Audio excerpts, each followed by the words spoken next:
Private business meeting.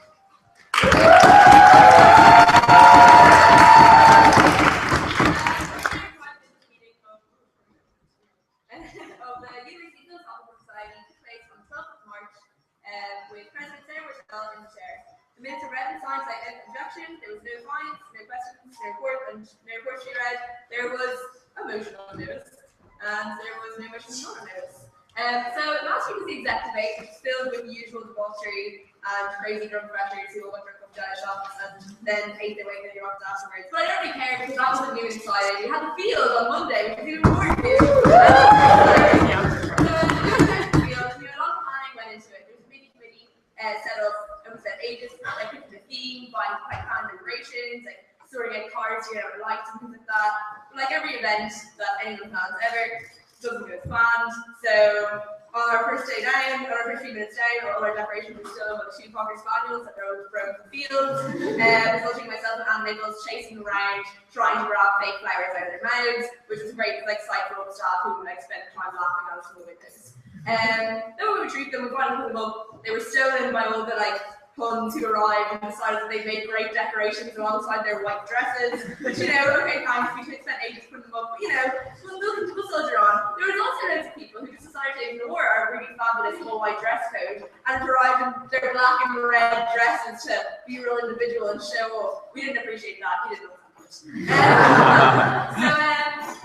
What else did we have happen? So like after that, we had like many freshers proceed to arrive at the party buses and walk in the wrong door into the lovely like house, like the lovely big like farmhouse, as opposed to like our lovely pavilion that we had set up for them. They walked in, we had to pull them out. They decided to pee in bushes instead of the toilets that were right next to the bushes. And then they went on to gradually, instead of like, you know, being nice and romantic and like make grand romantic gestures, because you know it was a wedding venue after all, so we were expecting a nice romantic night. They all just shifted the faces of each other and of other people, and then they counted like 36 different shifts. I'm not going to list them all because that's just too many. And a lot of them are like connected as well, so I'm really looking forward to the reception afterwards. The reception after tonight, where a lot of people are probably going to fight to the death and we're trying to win over the love of the people. The worst tragedy of all though, there's 2 worst tragedies. Like 2 people who didn't get the shift, myself and Anna, despite the fact that we hired Nick Nolan, Nude Connie, and Nathan Gray, Nude failed and candidate, but also Holly, as the DJs of the night. They played the same sound over and over again. Nobody really enjoyed the DJs, except for me and Anna, who looked at them. They didn't shift us, we were really devastated because we paid them. So obviously next time you're on an event, pay DJs because you want them and not because you fancy them. The most devastating thing that we discovered the morning after the field though was a giant poo in the middle of the dance floor. Like, toilet humor is not hilarious, but this is a real thing that happened. We walked in, we're not sure if it's human or if it was one of the dogs that had stolen the decorations earlier who were really committed to destroying the event.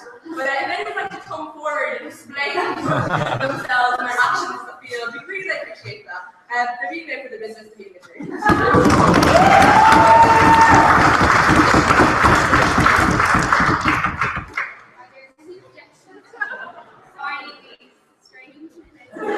Of the last private business meeting. Shannon, you have a boyfriend. Okay, so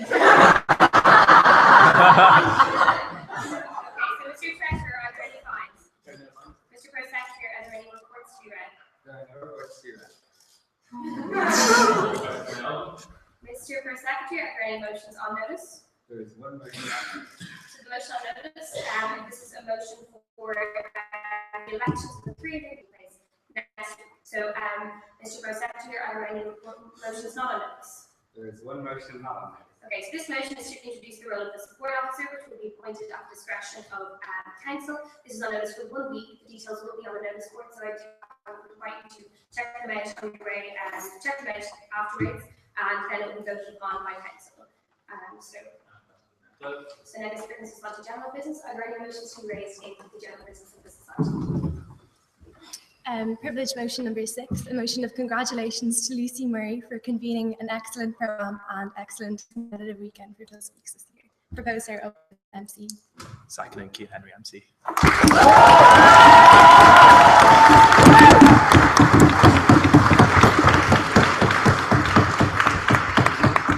Lucy, you have to come up here. We have a thing.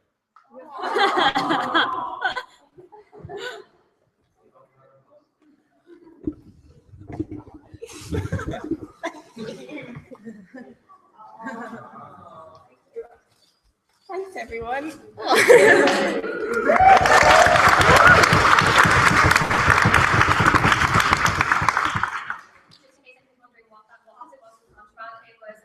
An engraving class, which is what you get to convene any competition with. So are there any other motions to be raised in the general business of the society? Yes, please. Privilege motion, this is my first time doing one. Privilege motion number 6, a motion of congratulations to Anna Nichols, Emer Gorey, and Orla Delaney on running a wonderful event called The Field on Monday night.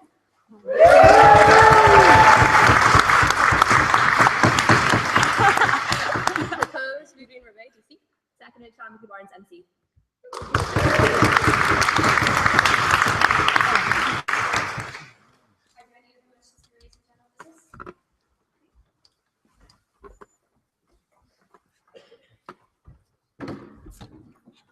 Privilege motion number 6, a motion of congratulations to Sam Brown, Sophie Donnelly, and Michaela Coster for breaking at National Maidens last weekend, for reaching the final in National Maidens last weekend, Chris Coster, and for winning the whole thing and bringing home the bacon. To all those, congratulations.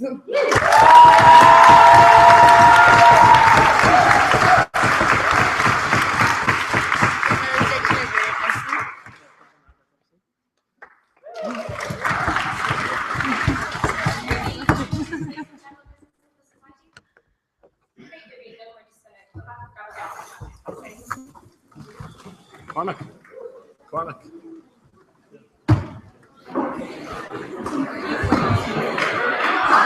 Cormac. Does that have to go? It's preferable, yeah.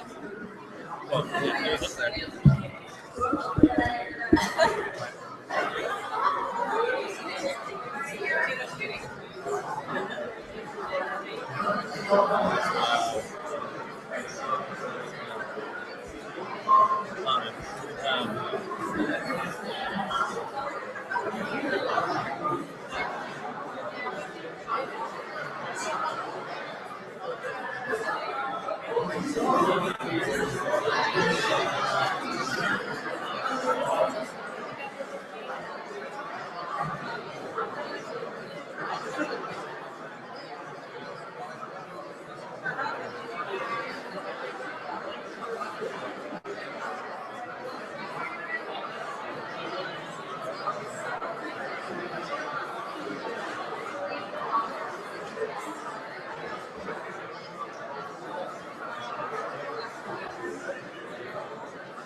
Okay, so without further ado, I now call on our VP and the barristers to present the last public business meeting.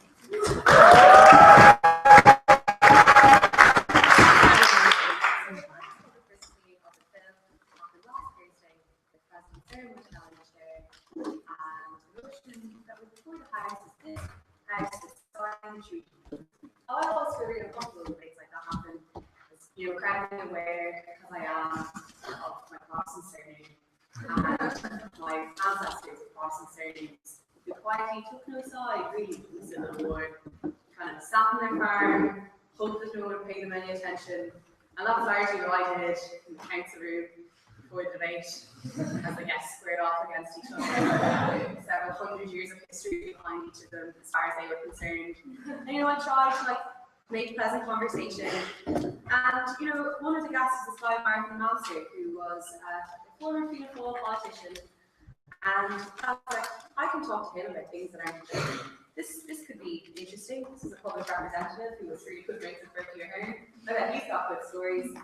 Yeah, I was wrong. He proved to me that, you know, Fianna Fáil continue with their talent for not really knowing how to pitch things to the right audience. And talked at me for a solid 13 minutes, and I was counting, about the various flood barrier protection schemes that exist in small towns around the country. I got insights into the flood protection scheme in my own hometown of Fermoy that I would never know about.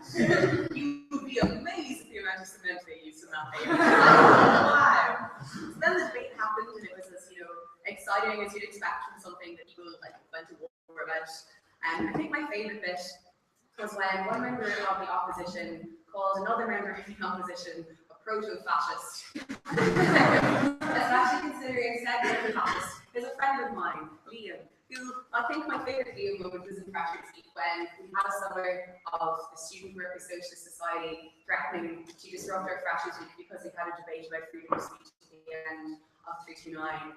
And Liam beckoned me over on the Monday of Freshers Week. We were all really enthusiastic and excited, and I was thinking, oh man, I'm going to say to him, but I don't really feel like totally young shit. As fond as I am of him. And he just leaned over, and he was like, right, Hannah, I just want you to know, the SWSS didn't give you lads any trouble. Just know that the boys will be on your side. I don't know who the boys are. I didn't ask. But I think it's a testament to, you know, what a good lad Liam is. He took people on the proto-fascists with good grace. And, you know, there we go further business than we can do.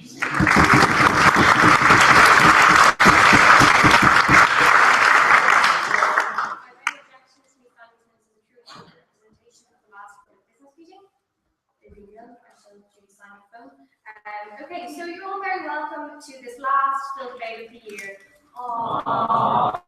So tonight at the motion before the House for our pro-sections rate organised by Matthew O'Connor is this House will go Nude. So just a couple of standing orders before we kick off. So speeches are a maximum of 7 minutes in length for student speakers and 10 minutes in length for guest speakers. In terms of protected time and points of information, after the first minute of each speech, there will be a bell.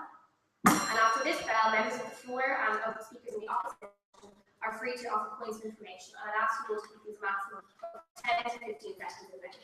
And if you refuse, I ask you to please sit down. For the last one of the speech, there will be another bell that sounds very similar, just like this. After this point, no more points of information can be offered from the floor. At the final minute, there will be a double bell, which means that the speaker should begin to wrap up their speech. However, audience participation is encouraged, and if you agree with something, please feel free to say here, and if you disagree with something the speaker is saying, please feel free to say shame. So in terms of arbitrary turns, a reminder to fill out and rate the performance of the student speakers here this evening, and this goes towards the gold medal of arbitrary, which will be awarded at the end of the year. These are to be handed to Claire as we're leaving the chamber. I'd also like to welcome our guests that we have with us this evening. So on proposition, we have David Burton, a journalist and author based in London. Also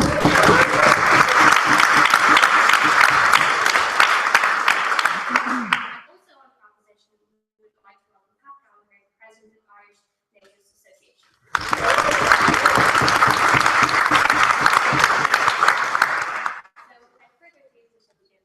So I'd like to call on our first proposition speaker, our guest, Ms. Daisy Burton, journalist and author based in London.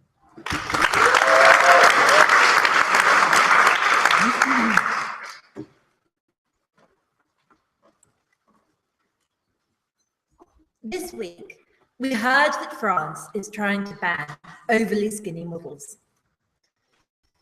Obviously, there are concerns for the models themselves as we try to gauge the difference between being naturally slender and starving yourself to become successful in a very exacting industry.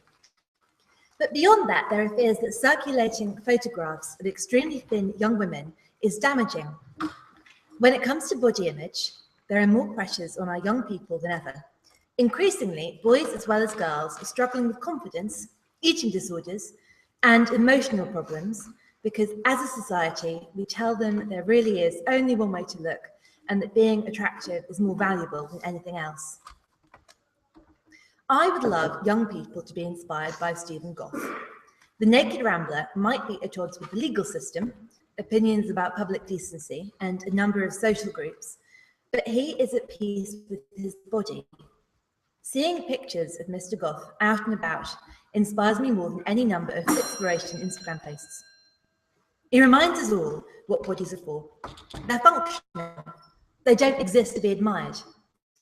As he rambles all over the British Isles, he is demonstrating all of the wonderful things that we are capable of. Walking, smiling, and waving. Nearly every naked body I see in the media makes me feel bad about my own. Goth reminds me that I should be grateful for it. We're hugely hypocritical about nudity. The public response to goth is enough to make a passerby think that the rest of us are covered up from ankle to neck at all times. But we're constantly exposed to people exposing themselves. The only difference between what goth does and an advert for shampoo or shower gel is their respective agendas. We're furious with nudists like goth making a political point and reminding us what we all look like under our clothes, yet we're happy to see simulated nudity, the sort that sells stuff. Goth's most ardent critics are concerned that his nudity makes minors vulnerable. We've never been more aware of the necessity to protect our young people, and for the most part, I think this is admirable. However, nudity does not necessarily indicate a sexual threat. In fact, I think we'd all be much happier and mentally healthier if we abandoned the idea that nudity is a sexual signal. The way we think about bodies and what they mean is psychologically entrenched and feels impossible to change.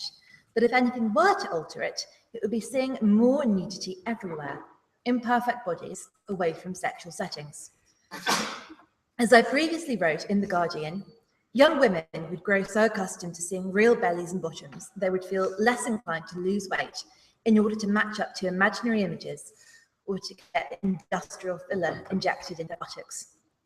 Violent sexual crimes might become more clear-cut and easy to prosecute. You couldn't make a big deal of a victim wearing a short skirt if no one was wearing any clothes at all. And there'd be no need for humiliating television programs like Embarrassing Bodies, because we tackle our health issues frankly and fast, knowing that everything is visible and there's nothing to be ashamed about. I believe nudity should be optional. I've written for enough fashion magazines to understand the appeal of getting dressed and why we lust after beautiful clothes. But fashion can be a prescriptive, unyielding industry. In order to ensure its influence on young women and young people is wholly positive, I'd move for more public nudity so that we might have a greater understanding and appreciation of our bodies and ourselves.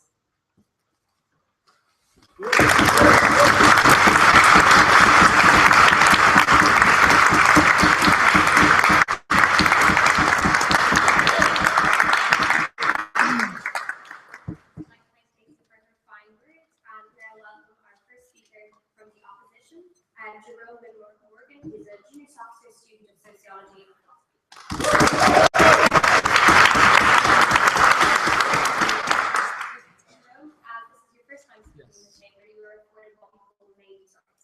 So you can choose to keep these maidens' rights and accept no points for information from the floor, or you can choose to waive them, accept some points, and receive a rapturous round of applause. What do you choose to do? I will go with the latter if you promise to be kind. Promise.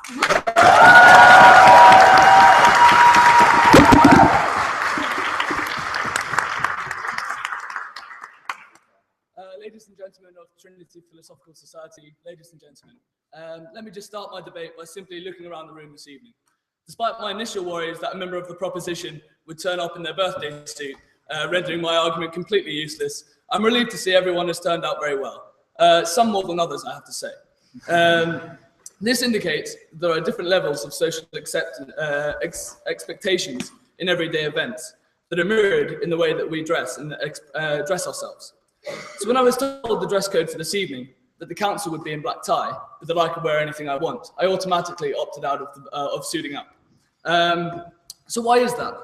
It's not just because my suit is still in a mess on the floor of my room since last Trinity Ball. It's because, it's also because clothing choice gives an impression. It sets a mood. It kind of commands authority. So positions of authority, for example, the police force or the military, they use clothing to command respect and differentiate themselves from other people within society. In response to a common argument for proposing nudity, namely that our ancestors didn't need clothes, so why should we? They only serve to shame us and confine us. I would say a lot has changed since the Stone Age. I think a closer look at how clothes can define us today is necessary before passing on such a judgment. Condemnation as prudish is all too easy, and I think it glosses over a lot of important consequences of nudity.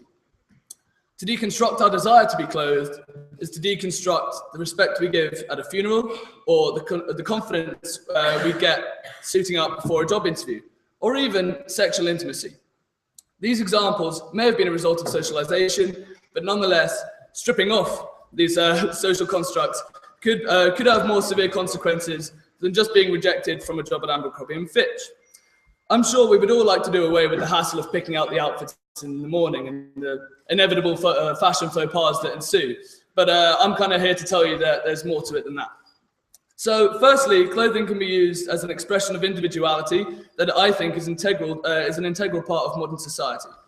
The recent trend of the last decade to embrace diversity, be it in religion, be it in sexual orientation or gender, I believe should also be afforded to clothing choice, because I believe in itself, but also because it often underpins and facilitates the other categories that I've just mentioned. So first of all, let me consider a woman stuck in a man's body.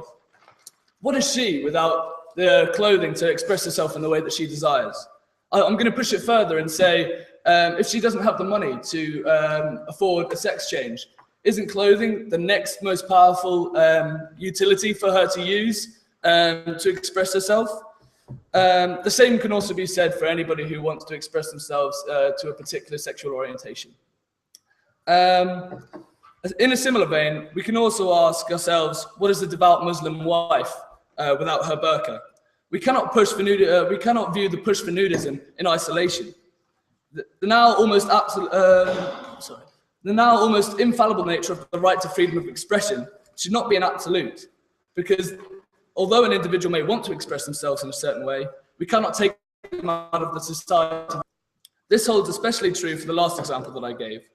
Nudism in a Muslim community, or even a community where a Muslim resides, would be a disrespect to their religion, and the same applies to any other religion that would frown upon indecent exposure. As I only have 7 minutes, I must move swiftly on to address a few more other key issues. Bearing in mind that I'm obviously not a legal professional, as I clearly don't have the suave, calculated demeanor nor the suit to match, I still thought it unavoidable not to at least touch on the legal side of things. So with my limited knowledge, I imagine the proposition's arguments would be designed at attacking the laws that make nudity illegal. And for good reason too. The overarching law seems to be directed towards public indecency, as I've mentioned, rather than the public nudity. And this inherently grave distinction is why there are still protests going on today. The most popular of which I'll draw your attention to, that you probably already know, is the Free the Nipple campaign. Despite its merit, I'd love to go in and discuss it, but it would lead into a debate on one of equality and nudity, and I want to focus on how it can be beneficial for all of us here to keep all of our pants on. So one example I want to look at is the British Naturist Society, which has seen a rapid decline in recent years and has predominantly older membership. Why is this the case? Confining us to our robes is often seen as oppressive in the eyes of a naturist, but I think it holds a larger protective value, especially in today's society, and this isn't brought to the table enough. It is a shame in some ways that we can no longer express ourselves in such a way without there being repercussions, but it's simply unavoidable in the technological age. I want to bring forward something that our first proposition guest speaker said, and she said that we're not created to be idolized and to be looked at, and that's probably true, but it's not to say that it hasn't developed and it hasn't happened, especially in the current time that we're in. What one person might not think is hurting another could be doing damage, because once you expose yourself and to the public, the power of your own body is out of your hands. And because it can also be on Facebook in a number of seconds, and it can be immortalized on the internet for everyone to see and to use. From nip slips to crotch shots to full-blown leaked nudes and videos, Lisa, we've benefited from a peek inside a can of worms that I firmly believe should remain unopened. So the crux of my argument lies in the division between the public and the private sphere. The general division is that nudity is acceptable in the private sphere, but not in the public. Nude beaches are an interesting example where the two areas are blurred in terms of being clothed as a social norm. And most cities you'll find around the world actually have designated areas where nudity is legal. I think these areas stand as an important no man's land between the two sides of the debate, but without coming to a definitive conclusion on the stance of these areas, suffice it to say, the distinction of when and where it is appropriate to be in the nip is an important one. This is by no means a dogmatic, prudish refutation of the benefits of being nude, because there are obviously some activities that are more substantially difficult when clothed. By all means, sleep naked, bathe naked, host a naked dinner party if you want to, but it should not be without limits. So I'm going to conclude by saying that, wrap it up now. Okay, thank you. Sorry. I think the awareness and necessity for equality has made leaps and bounds in the area of what the body means to humanity, and I think that's really good. And the textbooks have also changed over time, so there are other ways of educating ourselves on the body and what it represents. So I don't think throwing in the towel is the right option, whether or any other item that's used to conceal, individuate, or express yourself. If you haven't found any of my arguments compelling, I'm going to leave you with the words of a man much more knowledgeable than myself, Jermaine Stewart, and he proclaims, "We don't have to take our clothes off to have a good time." In light of that, I urge you to please oppose the motion. Thank you.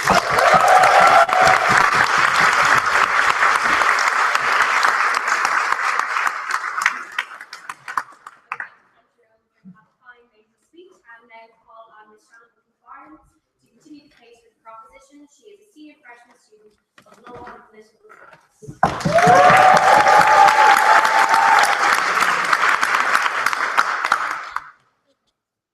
Ladies and gentlemen of the University Philosophical Society, ladies and gentlemen. Okay, so this is a debate that I really care about, and I begged Matthew to allow me to speak at it all week, and then he finally gave in after I told him I would be friends with him if he didn't. So I really care about this debate for a lot of reasons. Mostly because I'm a girl, I've grown up really self-conscious about my whole body, and secondly because I love getting naked. I already had a big wardrobe malfunction earlier on the stairs where the whole front of the body was exposed. It's fine now.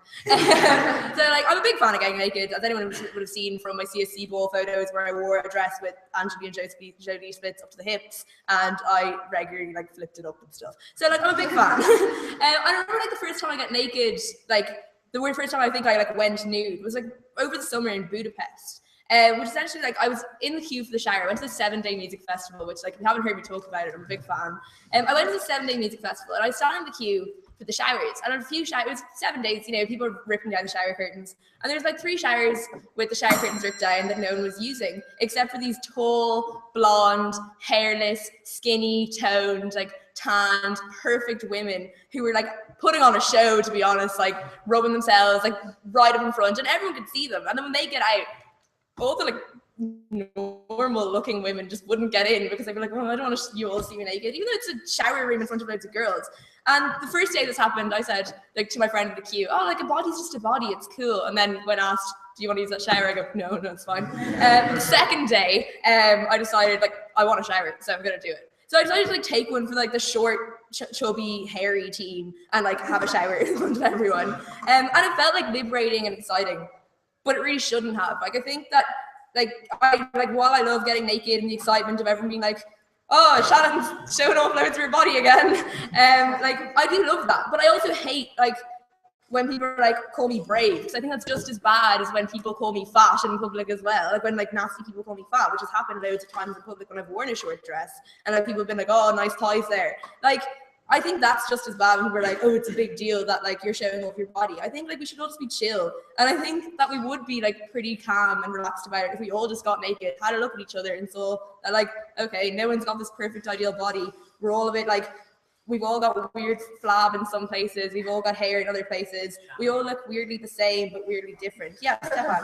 So subjective standards of beauty that advantage some body types and others are always going to exist. Because on your side of the house, the media still has an incentive to distort body image and sell products. Like clothes act as an equalizer because more people can look good clothes than they can. I don't agree that clothes do look as good as equalizer, because like obviously I love clothes loads, because if I'm gonna have to wear clothes, I'm gonna make sure I wear really good ones. But like I hate when you're in a shop when you see a really nice dress and then you grab it, you're really excited about trying it on, you go to changing rooms and put it on, and then it doesn't fit your body type. I think clothing equally disadvantages like people who don't fit that like ideal body type, because it doesn't fit them the way like it does fit skinny people. Like it's not made to suit people who are a bit like, all jeans are made to like it's like certain like ratioed people, and not everyone's that ratio. So I think like clothes can like cause a lot of shame for people, especially when they can't like buy into the latest trends. And I think like if everyone just sees like a crazy amount of body diversity, they like become more comfortable with just like the idea that like this perfect body image that is shoved down our throats by the media doesn't really exist. Like, okay, it exists in James Ware right there, but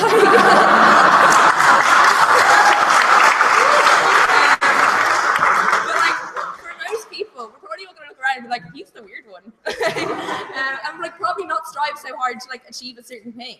Like we would say like, oh, that stuff the media and the magazines gives us is bullshit. Like we notice a lot of the time, like when you read magazines that are trying to improve. And I know magazines are trying to improve when they give you 15 tips on loving yourself as you are, but then 30 tips to a flatter tummy and 16 foods to help you burn fat on like after the next 2 pages. Like I think magazines like aren't trying to improve in that way. And I think like they only show us one certain body to see naked, and I think that's unfair, because like if we all just saw like if like you see more people every day than you see the people in magazines. I think like when you're walking around every day and you see like the amazing body diversity that exists, like when you see people with different skin colors, different skin tones, different like body shapes, like people who have like I don't know, like people who have disabilities and things like that. When you see like all that and you're exposed to all that, you start realizing that like those like 7 models that you see in the magazines and those like few really hot people you see in real life as well, like they're the minority, and we don't actually have to strive to be like them. We can actually just be ourselves and be more comfortable with that. And I think that's really important, because of like all the crap I get as like if I get crap as like a slightly chubby short girl, like I don't know how it might feel to be on like other extremes, whether you're really really thin or whether you're actually much bigger. And I think it's unfair that like we're fed this constant ideal, and like I think we would just like throw it away if we actually all just had a good look at each other and like believe that like and saw that we're actually all like, none of us are actually that good looking. We're all just this ugly fleshy being. 1980 is Tom's coat. So yeah, I think we should all just get naked in order to improve like this, like in order to like throw away this idea of this perfect body, and like just become more chill about like seeing each other naked. Another big thing that I think is a really problem, and like we saw a little bit in Jerome's speech, where like people are sexualized, and like with the Free the Nipple campaign, we should keep our like pants on and things like that. I think that's a serious problem when we all sexualize each other's bodies and like get really excited about seeing a bit of side boob, or so I'm really like laying into James here. We're seeing James's biceps. So like we shouldn't get excited about these things. Like when I was 14, and like this is genuinely a really disgusting thing that happened to me. I was 14 on a bus wearing a pair of shorts, and some man called me jailbait, and that's just literally disgusting. And that's simply because like men get so excited about a bit of nudity and seeing a bit of a girl's legs or seeing a bit of side boob and things like that.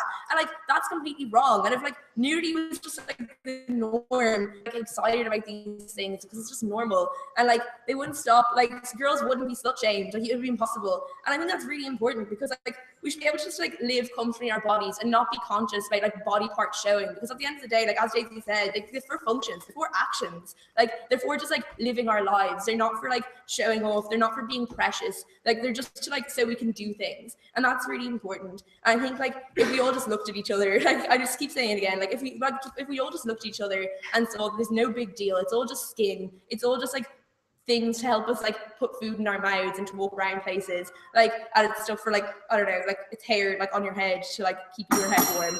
Like if we all just saw those things, we'd stop caring so much and actually like get on with our lives and like stop like making these grand impressions using clothes, as Jerome also said. Like we'd actually start just being real people and being more natural about everything, which I think is really important. Thank you, and I beg you to propose.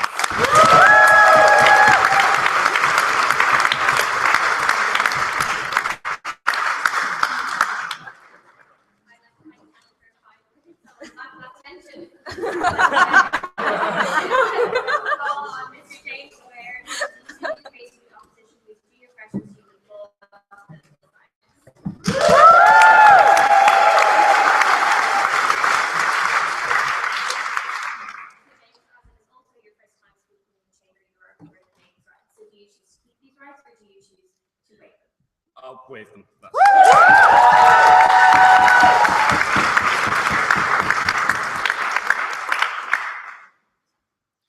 Ladies and gentlemen of the University Philosophical Society, all black everything, Tudor fashionista hanging on the wall there.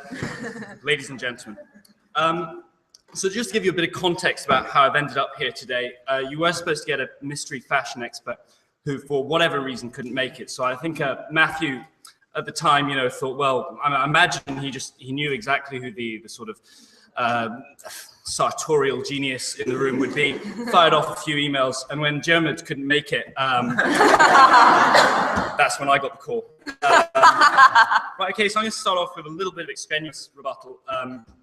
Firstly, something Daisy said about, you know, how like we get this image of what the perfect body is from the media, and like, well, actually, I think I would rebut that by saying we all found out that Justin Bieber's crotch was airbrushed in that video, so in that photo. So you know, that's my reason for refuting that one. And then we got this like great image of Shannon in Budapest, and like I'm going to kind of also argue that, well, like having been in rugby showers, having been in rowing showers, they're terrifying and grim, and like everyone's like large and covered in mud, and it's just not a nice experience. So you know, like we shouldn't get naked in showers on that. Right? The rest.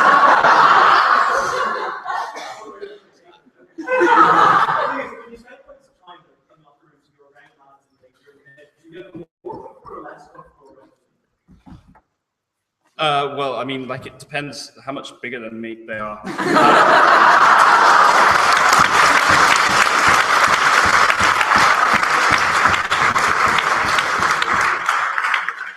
So I did have three main ideas that I was going to go on to. It's kind of turned into like a big spider diagram, but anyway, so these are going to be about like clothing as expressing individualism, which is like a great thing, and also clothing as expressing individualism as part of kind of a greater unit, a number of different aspects, whether that's part of a team, a society, or even your cultural heritage, you know, kilt.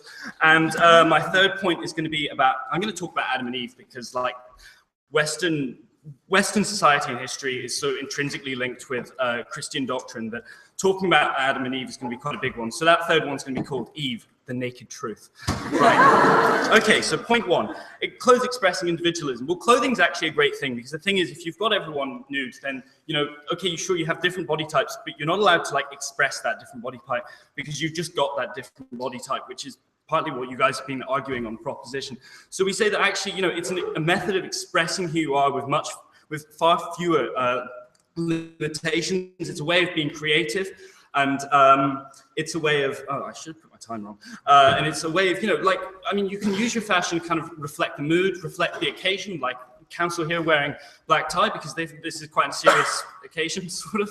And I mean, like, just think of when we were all younger. We all loved playing fancy dress, and it was really exciting, dressing up as lots of different things. It's a really kind of creative, positive thing to do. Every time I'm in the Phil, there's loads of different people wearing really different things.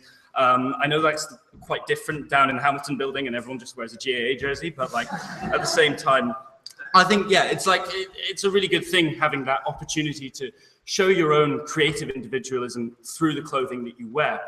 So now I'm going to talk to you a little bit about clothing in terms of like creating a sense of unity, because, right, so sometimes we're part of something bigger. But say the Phil, for example, during Freshers Week, how did you know who was a member of the Phil? They were wearing those maroon t-shirts, which kind of, you know, that like, it was great because you saw all these different people, all these really positive people, and they all had this kind of unifying common t-shirt. Or I mean, Kean Henry's always wearing the Phil hoodie as well, which is, that comes back to the individualism point.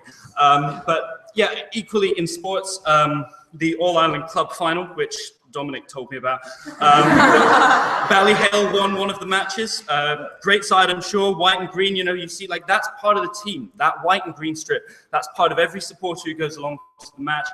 They feel part of something bigger because they can wear that. If you get 21 footballers on a pitch and they're all naked and all the supporters around are naked, you don't know who's supporting you. You don't know who's who. You don't know who the referee is either.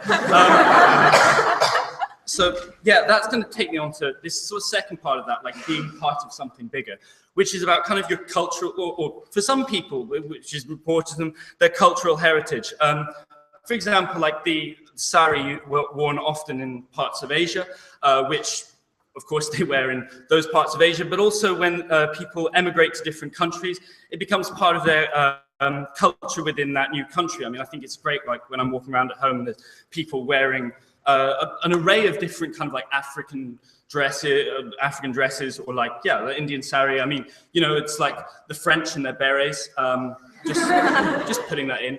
And then, yeah, like, obviously very personal one, and the reason that I said that wearing no trousers, no boxers would help my case today is the kilt. And like that, you know, it's a really significant element of Scotland's cultural history in terms of like fighting against English oppression. You know, we all love that in this chamber. And, so, you know, from Rob Roy and other figures of Scottish history. William Wallace, there's another one. Yeah, so like, also Braveheart next Wednesday, plug. Right, okay, so that's like, you know, again, just creating this sense of cultural unity, like clans, etc. You know, knowing that same people have worn the same thing before you. I'm not even wearing my clan tartan tonight, whatever. And then that's going to bring me, then that's going to bring me on to my final point, Adam and Eve. And like, understanding clothes is actually a bit of a positive, because the story, as far as I interpret it, well, I have always interpreted of Adam and Eve as like this idea that, you know, there was this woman came along and then she ate from this tree that God told her not to because she gave in to temptation, and that created like the shame of seeing each other naked. And actually, well, if we start to kind of reverse the way we think about that, if we start to think that clothing is a great thing, like in terms of all the things that I've said beforehand, then actually we realize that no, she didn't give in to temptation, and she didn't create the concept of shame about your body. Actually, what she did is she was pretty hungry. She thought, you know, whatever, God. And then like when she ate from that fruit and realized that actually maybe clothes are the better way, maybe that's the progress that we're looking for. Maybe that's the mark of civilization. So what I'm saying here is that, you know, we're completely turning the doctrine, the concept of Adam and Eve in that story on the head, when we're saying that a woman didn't make the first mistake in the world. A woman made the first progressive, civilized decision in the world, that we were all going to stop going around without our kits on. And that's pretty much taken me up to the end of it. So yeah, basically, like, because, you know, Clothing is great in terms of expressing your individualism. Clothing is also great in terms of expressing yourself as part of a wider group, and that's not a contradiction in the first two. And also because clothing is great in terms of your cultural heritage, and because, you know, Adam and Eve and the naked truth. That's why I beg you to oppose the motion, ladies and gentlemen.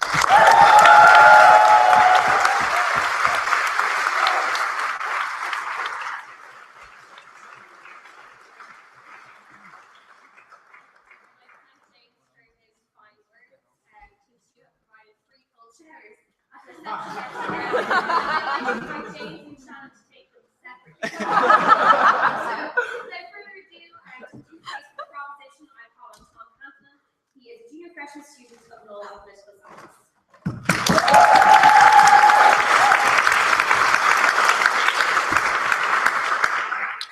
As you're also a maiden speaker, you're recording your maiden's rights. Do you choose to keep these rights and accept no post information, or do you choose to waive them and know the story of books? I will waive them.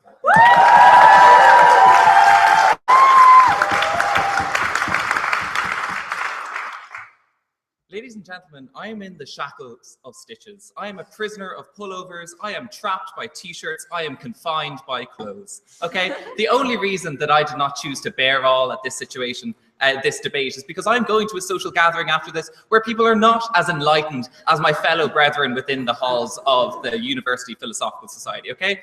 Ladies and gentlemen of the University Philosophical Society, ladies and gentlemen, a while back, I heard the first thing a girl notices about a guy are his shoes. So being like an impressionable youth and keen to unlock the mysteries of the female psyche, I complied with said advice and bought myself a pair of brogues. I choose brogues for two reasons. One, because their kind of Irishest name fulfilled this deep-seated patriotism in me, and two, because they were the first link that popped up when I googled fashionable shoes men.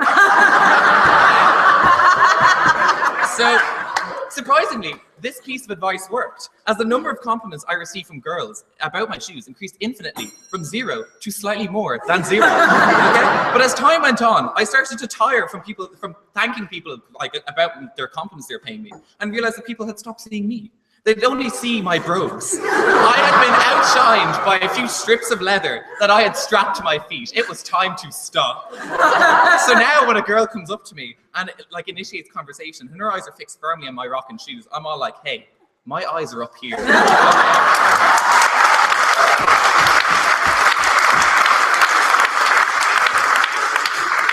This is why I support nudity, not because of my wish to share my washboard abs with the world, secret love of voyeurism, or to my wish to obtain an all-over golden tan, Irish jeans be damned. No, the reason I support nudism is because of the choice it offers. The choice for me as an individual to be valued for more than my outward appearance, more than my class, more than my totally on-point sense of style. Hashtag glam squad. I go nude, ladies and gentlemen, for equality, for feminism, and minorities, and any other debating bingo you want to throw at me, okay? I have 3 areas I want to talk about this evening: sex, shame, and body image, which for alliterative purposes, I will henceforth refer to as smoddy image, okay?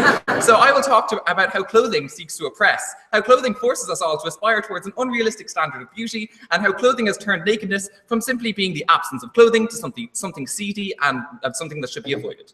Along the way, I'll try and use as much debate or bingo as possible, so feel free to play along if you're at home, or if you've got the whole crouching tiger, hidden nagging thing going on. Okay, so first off, we have smoddy image. Okay, so from the day when the first caveman felt a bit chill and decided to wrap up in some furs, clothing has been way more about than simply keeping warm, okay? Clothing throughout the millennia has been used to denote status and wealth and social order. From the purple toga of the emperor in ancient Rome to the tweeds and lace of the British aristocracy, okay? Like cod pieces, they were a thing back in the day. That was gas. I don't know why I wrote that down. I just wrote cod piece question mark. I can't even remember why I wrote it. But like going to James's point about clothes being a form of self-expression, sure they are, but like, but when your clothes can also denote where you lie in like a class of society, and therefore how you're treated by other members of that society. In the balance of harms, we feel that equality is better than any like slight method of self-expression that clothing provides. There are many other ways in which one can self-express, okay? Like clothing does much more than this though, because clothing becomes a means to an end. It means to become more attractive, a means denoting attractiveness. Like if we bring this debate back to that most common of denominators, which is Taylor Swift lyrics, we see this view expressed most succinctly in her song Style, where she says, "You've got that long hair, slicked back white t-shirt, and I got that good girl face in a tight little skirt, okay? What Miss Swift is clearly outlining here is that clothing has the power to make someone attractive, and we are slaves to this view. So from stiletto heels that tone your calf to Spanx that squeeze your body into whatever shape Spanx squeeze your body into. I'm not an expert on Spanx, they sound like a spell in Harry Potter. Clothing directly contributes to our obsession with appearance and the ideal body type, wherever that may be. But introduce like nudism to this dynamic, and suddenly all of this changes. No longer are we forced to be slave to fashion. No longer are we judged before we've even had time to open our mouths. When individuals have trouble with public speaking, the common advice dispensed is to admire people naked, imagine people naked. Because stripped away of our fabric facades, like we're all equal. Class divides are eroded, fashion made unfashionable, and people are thus eroded or unable to make their own decisions as to how to present themselves, free from the impressive rule of style, taste, color blocking, and clothing. No longer will one have to wear pink on Wednesdays. No longer will we have to wear the apple bottom jeans or the boots with the fur. Okay? We will have the freedom to just be naked. Okay? If we think about nudism and nakedness, most of us have an aversion to it, or at least consider it to be a state of dress, or rather undress, associated with sex and indecency. But this is simply a social construct, a prison of the mind from which we must all escape. Aversion to nudity has deep-seated religious roots that vary from culture to culture, but cumulatively has left to like a Western society where our media would rather show someone's head being blown off than someone in full frontal nudity, okay? Yeah, James, I'll take your point. So you're not just a peeping Tom then?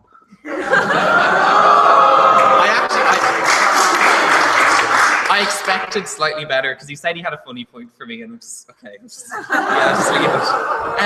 By encouraging nudity, like we normalize it and allow people to see that nudity is an entirely natural thing, because that's what it is. Sure, it's not hard to go through it's hard to not go through the day without being nude at some stage, unless you wear like shorts to the shower or something, which JD did in Scrubs. Great show, you should watch it. But like historically, we have such an aversion to nudity. It's not common practice to bear all in front of each other. Like the only time we ever seem to do this is during sex, which has led nudity to basically be synonymous with sex. I mean, to quote the lyrical stylings of Nelly to you, it's getting hot in here, so hot, so take off all your clothes. You probably assume that this song plus nudity equals sex, instead of just reading the song as a simple public service announcement highlighting the dangers of overheating on hot summer days. Like, sex has a taboo around it, and nudity gets this taboo too. I have a minute left, oh no.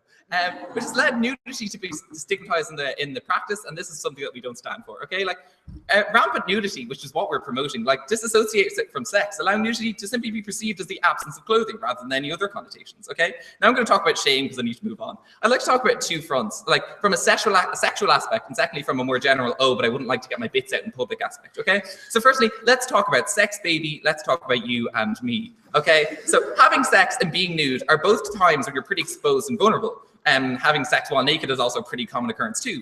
But because of the standard of beauty that I was discussing earlier, a lot of people, when it comes to the time to finally bear it all in front of a sexual partner, find the process distressing and insist that sex take place like in the dark or like under the covers. Like the shame is a direct consequence of the cultural taboo on nudity, and the expectations that we can achieve an unrealistic aesthetic beauty that we can't actually attain. By encouraging nudity in a more mundane day-to-day setting, we can help people overcome body issues and maybe have more meaningful and brightly lit sex. Like nudism shouldn't be a big deal. In many cultures, nudism isn't a big deal. It's just a Western thing that we have for ourselves. It's not a big deal for babies. It's just a big deal after puberty. That's a great thing, puberty. Such fun. Like I support nudism. I had a really great one about, oh no, I've lost it. Like if we want to go back to the thing about thinking about keeping me off, fine, okay. I'll go to my last little bit. Like, so get your kid off. Frolic in the sun, be cheeky in every sense of the word, free the nipple and free everything else at the same time. Let's get naked, so proud to propose.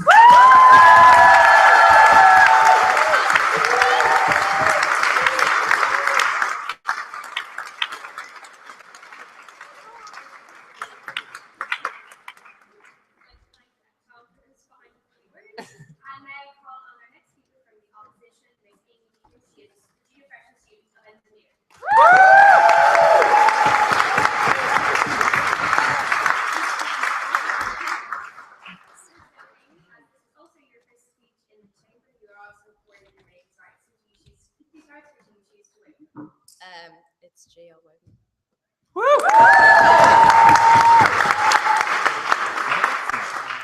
Okay. Well, as sort of a joke, but also sort of serious thing, I couldn't really tell myself. I was gonna wear a load of clothes and then start taking them off throughout the 7 minutes, just sort of like, and then eventually when I got down to the last layer, everyone would be like, no, no, no, no. So they'd be like, you do have those. Gotcha, sort of thing. But then I realized I probably wasn't in any way legal. So I have a few main reasons as to why I think full-blown nudity would just be a generally terrible idea. First, I think after literally thousands of years of wearing clothes and becoming accustomed to wearing clothes and seeing everyone around us wearing clothes and like building a main part of our society, our industry, everything around clothes, that it would just be such a dramatic step to do complete and permanent like throwback Thursday to caveman times by going completely nude. Secondly, the whole mysterious allure of nudity would be lost forever. People love the secrecy and like the intrigue and the general like ooh la la bareness. It's exciting. Thirdly, clothes are both a way of hiding our insecurities and expressing qualities of ourselves that we like and that we're proud of, and accentuating parts of ourselves that we like enjoy. They're in some ways like a path of escape, the way like movies and books are, and by allowing us to slip in the skin of anyone that we wish to be. And lastly, hygiene. I don't think I need to say anything else more about that. It's pretty standard. To be honest, I'm most likely going to throw some errant points as I think of them, because I can think of so many reasons why we should stay clothed. As someone who has, for some reason, been flashed more than 3 times in her life, I can honestly tell you that a stranger's naked body out in the open is just not something I will grow to be comfortable with seeing on a regular basis. It's not something I want to see on a regular basis. Whether or not you've experienced a wild, like, naked stranger appears feeling that I have, I'm sure you've at all point felt the dooming, I don't know where to look, what do I do sort of situation.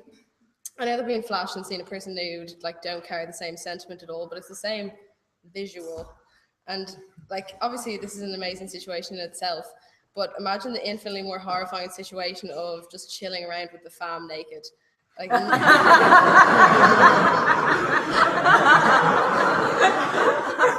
Naked family Christmas photos would be a thing. I just don't think our society is ready to go full commando for that. As a civilization, we've built up too many social etiquettes, unexpected manners, to suddenly be able to stroll around Dundrum shopping centre while still looking each other in the eye. I mean, it's gone so far that there are laws to protect us from naturism. It's an offence under Irish law for a man and a woman to be publicly naked. And with that kind of stigma, I just don't see how it would be an easy social transition for us to make.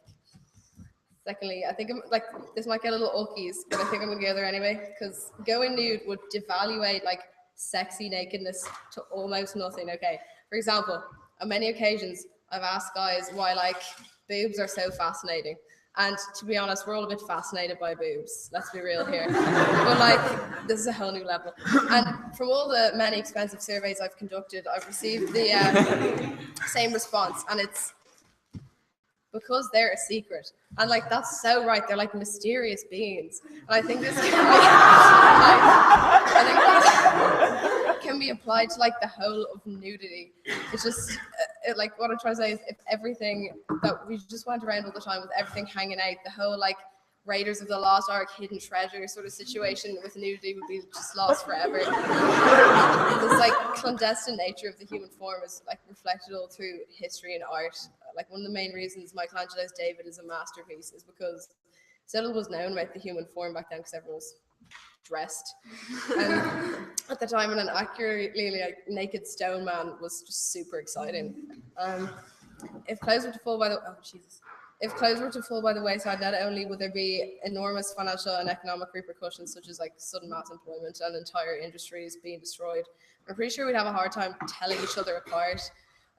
Clothes have huge social impact. They allow us to hide our insecurities and present to the world qualities that we like about ourselves. They're powerful representation of who we belong to. Where would Mean Girls be without the preps, the JV jocks, the Asian nerds, the cool Asians, the sexually active band geeks, the greatest people you will ever meet, and of course, the worst, the plastics. We can identify potential friends and kindred spirits, and more importantly, we can identify our current friends on a Messi's, Dicey's Monday's night out. We grow to love the individual quirks of the way people dress close to us, such as my friend Orla Bean, who wears her classic 3-at-a-time V-neck outfit, and my mother's questionably Gestapo-style leather boots. In that way, clothes bring us closer to the people we share our lives with, and in a lot of ways, they make a potential partner or side moth far more attractive than leaving nothing to the imagination would. Garments allow us a sort of emotional catharsis and imaginative outlet. We're free to express ourselves through the guise of someone else. I've not yet met a child who hasn't dreamed of being Spider-Man, Elsa, or even Angela Merkel at separate times. Dress up is an essential part of childhood, and learn to put yourself in the shoes of someone else. Clothes are a shield from both the weather and complete public embarrassment. Whatever you say about the previous points, you 100% will thank whatever God you pray to that you were garbed that time you got a boner in that interview, or the time you nearly caught your boob in the dark doors.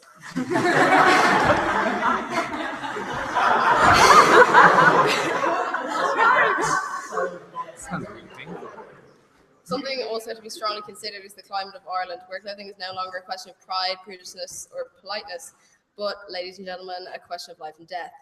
For these questions, I beg you to oppose public nudity. Thank you. Also, skinny dipping would no longer be as cool.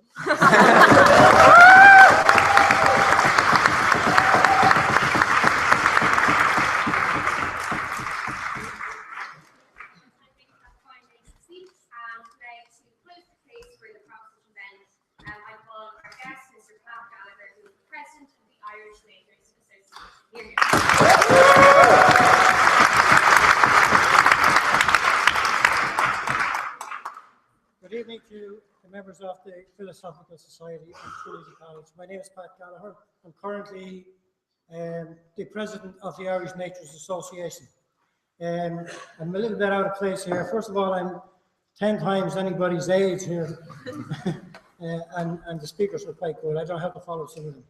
Anyway, the function, I can only really speak about where we come from and what our society is about as such.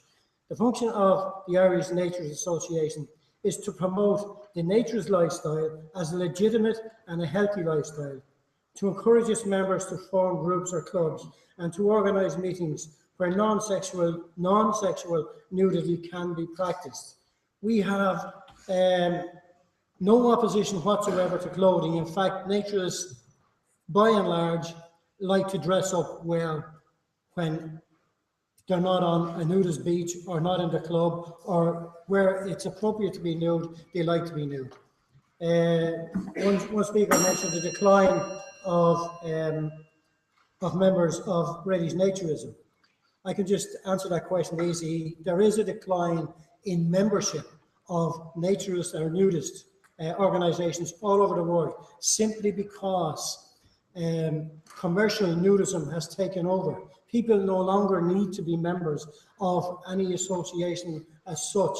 They can just go online, they can go to nudist places almost anywhere in Europe, in America, South America, anywhere. So you don't actually need to be a member. That's why there is a decline in numbers. The INA is a member of the International Naturist Federation. This is comprising of countries all around the world and serving the needs of many millions of naturists stroke nudists. Through media publicity, we have gained an acceptance of the lifestyle from the general public, so much so that we were invited by Fáilte Ireland to host the International Naturist Congress in Ireland. This is a biannual event and it's a big deal. This was done in September 2014 with delegates from 33 different countries, plus their entourage. Plenty of money was spent. The event was held in a small rural village in Ireland, in the west of Ireland, in Drumshambo, in County Leitrim. And there was no opposition from anybody. You would think a small village, you would think, oh, but in fact, everybody was very pleased with the whole occasion and helped out. At present, we also have, and this is for the law students here, at present we have a submission with the Minister for Justice and Law Reform to make allowances in law allowing naturists to enjoy outdoor nude recreation activities without fear of offending others and in the full knowledge that they are not breaking any laws. This is the case in most other European countries and other countries outside of Europe. The reason we put this submission is because last April, the law under which a person might have been prosecuted in this country for being naked in a public place has been found unconstitutional. And it's quite possible that the minister may start amending the laws, so we want to bring it in. We want to be the same as all our other European partners. In France, Germany, Portugal, Spain and Croatia, to mention a few. The governments have promoted naturism as a very lucrative tourist enterprise, with millions of naturists holidaying in specially designed naturist villages, and this is a huge source of revenue for these countries. The motion here is, would the room go nude, or should the room go nude? Social nudity is not a perversion, as somebody might have said here. In fact, it's normal. It's the normal state for humans. And many cultures around the world still live naked. Clothing was introduced by early man, as someone said, simply as a means of keeping warm during cold spells. With the onslaught of religious groups, some early Christian groups frowned on nudity and even banned nude bathing or washing the body amongst its members. This trend followed through the Christian churches, making it shameful to be seen nude. Even today, many people carry the stigma of feeling shame with baring their naked body. No human should be ashamed of their naked body.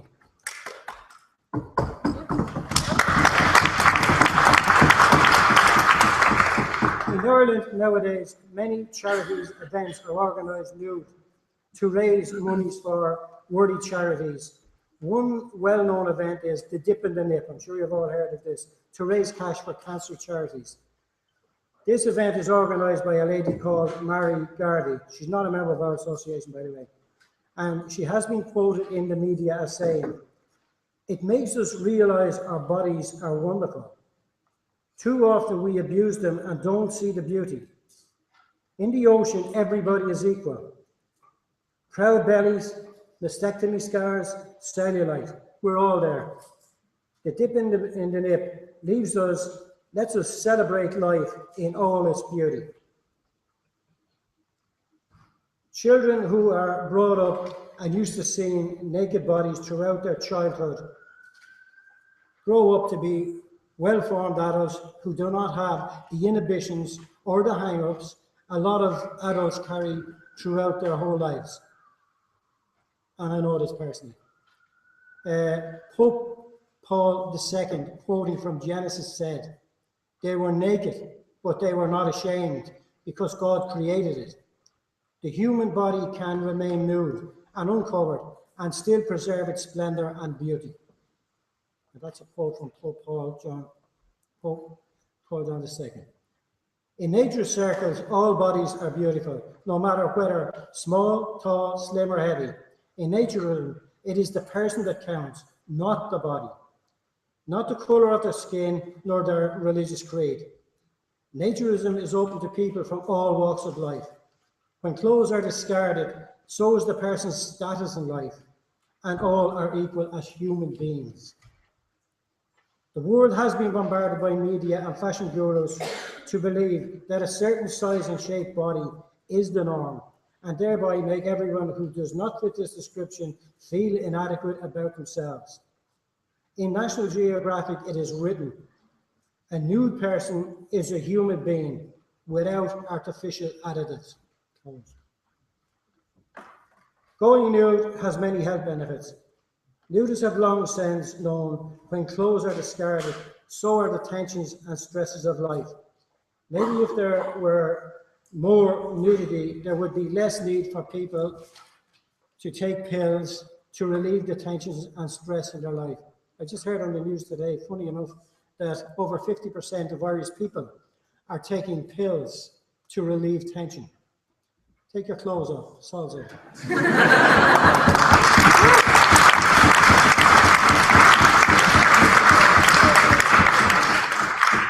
Studies have shown that over 75% of American teens and adults are highly deficient in vitamin D.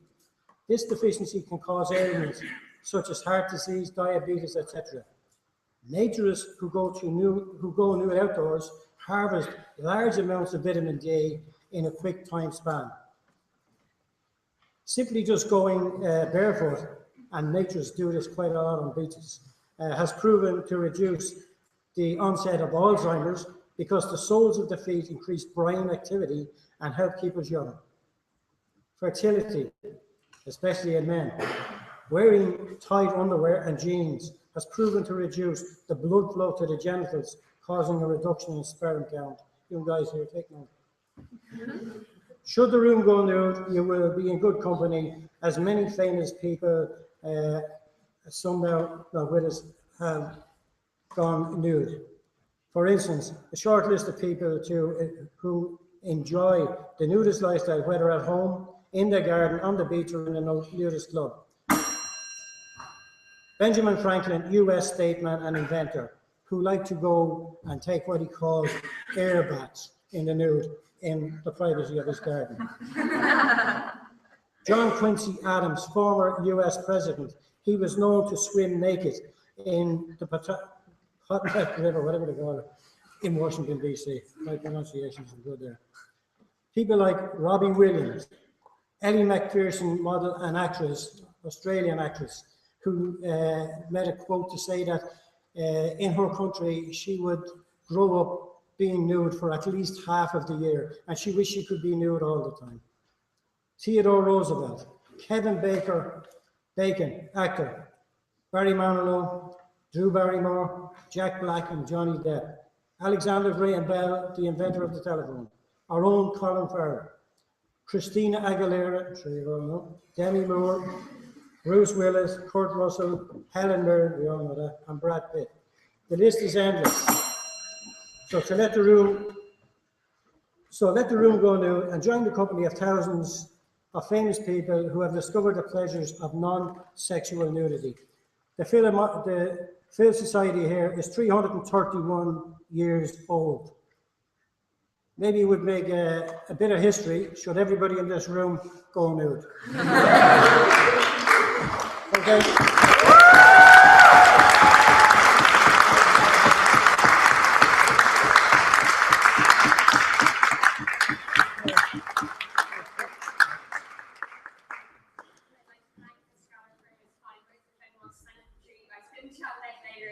You give another application form for work. Now to close the case for the opposition bench and the debate as a whole, I call on our pro-secretary and co-organizer of the debate this evening, Mr. Owen Corley. He is a senior freshman student of engineering.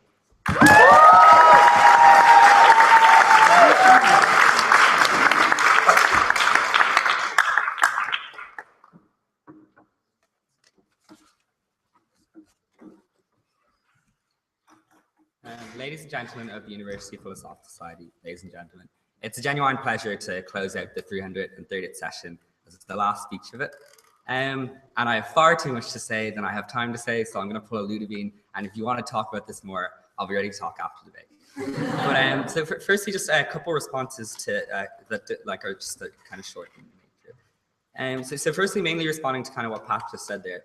Firstly, I think most of us in general would stand behind the legal right for naturist camps to exist, and that we think if that's how you want to express yourself, then power to you, and you should be allowed to do that to as much as anyone else can express themselves. But secondly, though, we think a lot of what you say when you say there are people in naturist camps and they're very happy and secure with their body, so therefore everyone else should do that and they'll feel those things. We think that's not exactly accurate, because the people who go to naturist camps are people who are secure in their body and people who aren't going to judge other people for their bodies. So it's statistically speaking, it's not a good sample size for how normal people act, because it's people who have sought out to act that way. Then also this idea on people being shamed, particularly sexist shaming, that Shannon brought up. We think firstly that largely occurs because in general men feel like they have an ownership over women's body and a right to comment on it. In the same way, if men are wearing very little clothes, women generally don't comment on them. Although Shannon sometimes does with James. And that's something that doesn't change just because people are suddenly not wearing clothes. Moreover, if there were no jobs, there couldn't be gender-based job discrimination. But if something is a genuine value to society, we should co-opt it and not just take it away, because some people are currently misusing it. We can't change things. Okay, so first thing I want to talk about is body image, right? So, we think what the proposition have said on this, although they're all good points, we just don't think what they said is exactly right, because we think the reason so many people feel insecure, and it's particularly these days, is because they're just entire industries which are based on like making you feel bad. Like it's not because those are selectively the only times you see nude people. It's because they present specific nude people, often who are altered beyond what people actually look like. And then they like basically shame you for not looking like them. So you'll buy things. It's like, it's unclear why that's different when we're all naked. And you guys say, well, now we can look around and we can see most people look like that. But I can look around now and I can see most people don't look like that, right? That doesn't change this fact that there are people who are like held up as the greatest people around and how you ought to be like. And that you'll be held up against them. But moreover, what we say is that like your specific like people, firstly, as kind of Stefan points out, there are just people who look more like what like the idealized version of beauty is. But moreover, we're not all imperfect in the same way. Like people's own insecurities matter a lot more to them, and people internalize these a lot more. Like for example, like the fact that when I'm shirtless, you can see my rib bones. Like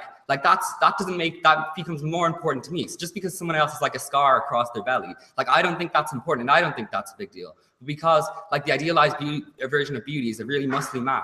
I'll think the most important thing is the fact that I'm really skinny, right? So it doesn't matter if other people aren't perfect, because they're imperfect in a different way to the way I'm imperfect, right? But what clothes allow you to do is they allow you to be more neutral. They allow all of us to be more imperfect in the same way, because your like body shapes and stuff like that becomes much more generalized. Like the way we are imperfect becomes much more similar, and that's really good. Moreover, if what I'm just consumed about is how skinny I am, maybe I'll be comforted by the fact there's a few other really skinny people. And like maybe it's slightly illogical, but I can wear a big baggy jumper and the exact features of like my skinniness don't stick out anymore. And even if that's stupid and you all know I'm still skinny, I can go out and think I'm not really skinny and that you're not judging me. And that's a thing we can only do with clothes. But moreover, right, what we say is like when there's lots of ways like you can opt out of like the system. Like maybe, as you say, wearing what clothes you wear isn't entirely a free choice. But if we're all nude all the time, we're all constantly in that state that's being held up as the idealized beauty. So it's really easy to be compared to that idealized beauty, because that's how we all look all the time.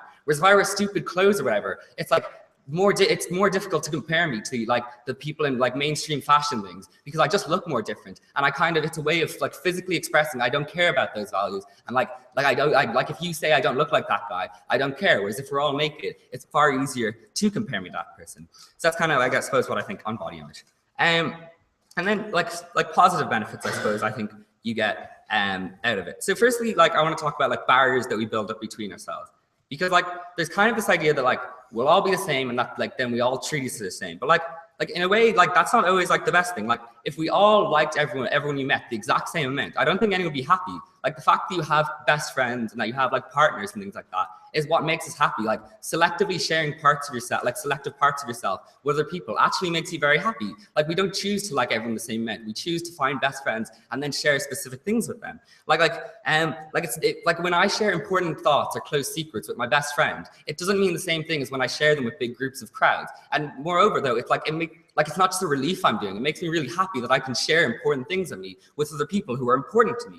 And I don't understand why physical ideas aren't the same as like thoughts or like speech. Why is it different that I want to tell my best friend a secret than I want to go take my shirt off and sing Someone Like You in a kitchen with my friends? Like, why is that different? Why is it different that I want to just lie in bed for hours like with my partner and we're both naked? And but why is that different? That's really meaningful, and that's a selective barrier that I can choose people who are important to me to break down that barrier with. Like when you bear your insecurities on front of someone, because you will be insecure on the other side of the house, when you choose someone who you can bear your insecurities on front of, and that they'll appreciate you for it and accept it, like I think that's really beautiful and cool.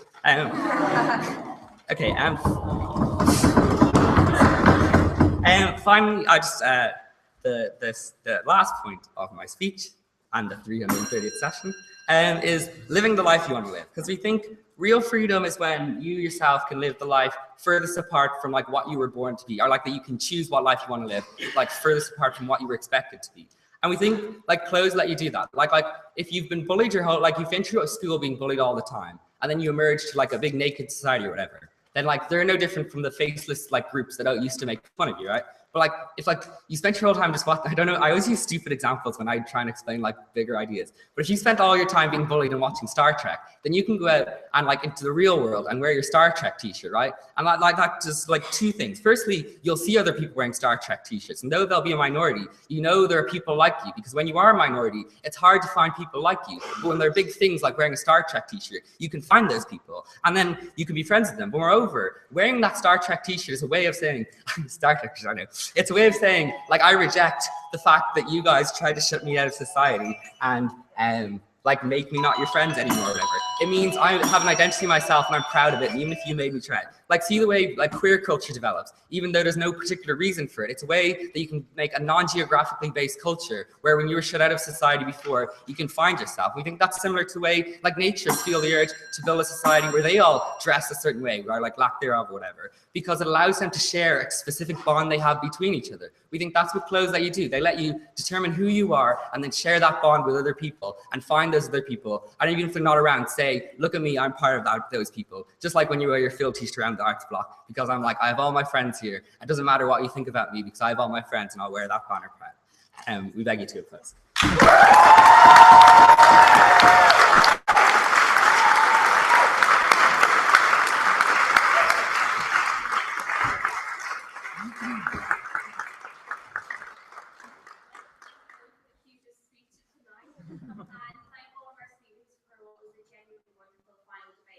And that's what we've won, and big round of applause for our two guests, Daisy and Pat.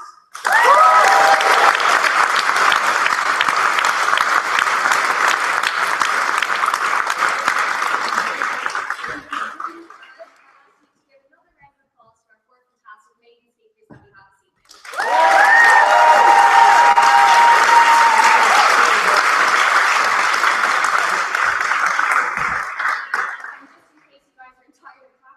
I'm going to ask you to just give another round of applause to our fantastic pro-secretaries who were Owen and Matthew for a lot of hard work into organising this debate this evening.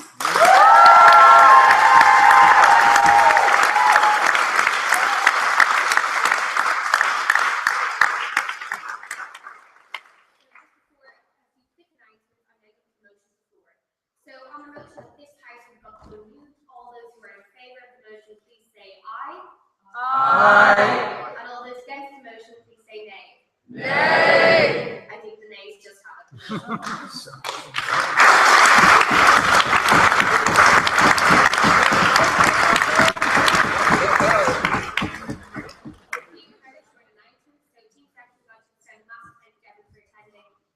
Their last debate and our last debate year. I remind you all to give your art returns, which are the sheets on your respective chairs, which rate the performance of our student speakers, to Claire on the way out and to the reception. And finally, next week we have our last meeting of the session, which is our AGM, our annual general meeting. That will be kicking off Thursday at the earlier time of 4:30. You're all very welcome to come along to that. There will be a lot of free refreshments. And also elections are taking place for the 303 first session next Monday, Cullinan in the GMB from 10 to 4. And finally, just from me and all council here, thank you all very much for coming here tonight and coming to any of our events, whether it be a debate, a guest, a workshop, or a weekend away. We've had an absolutely amazing year, and it would have been the same without all your support. So thank you all very much. Wish you the best of luck with the exam, and please note for your reception. Thank you.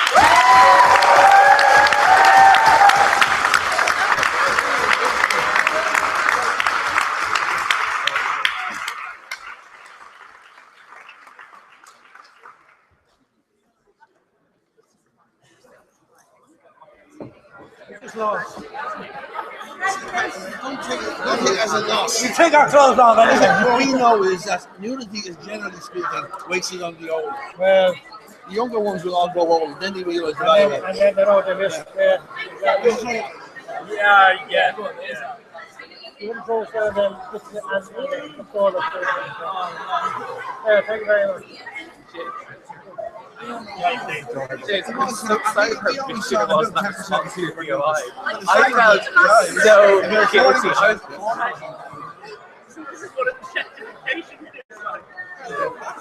Have you ever